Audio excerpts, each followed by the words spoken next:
Okay, so tayo ay magluluto ng rice with adas. Igisa lang ang sibuyas, antayin lang siyang maging translucent. And then ilagay din natin ang adas. Ito ay isang beans o kaya lentil pero ito yung parang greenish ang kulay niya. Isutay lang natin ng saglit and then ilagay na rin natin ang bigas.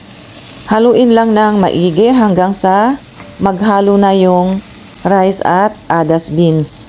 Lagyan natin siya ng tubig at ito ay ating pakuluan. Ang adas with rice ay isang tradisyonal na pagkain dito sa Middle East. Lagyan ng isang Knorr cube para ito ay magbigay ng lasa. Ito ay antayin natin na mainin ang kanin at habang inaantay natin na maluto ang ating kanin ay tayo ay maggigisa naman ng sibuyas.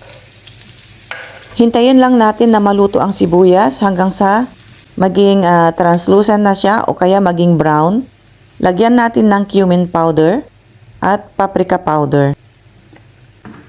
Haluin lang ng mabuti hanggang sa ito ay maluto. Ito ay napakasarap na pagkain at kahit wala ka ng ulam ay pwedeng-pwede na ito. Maraming salamat sa panonood.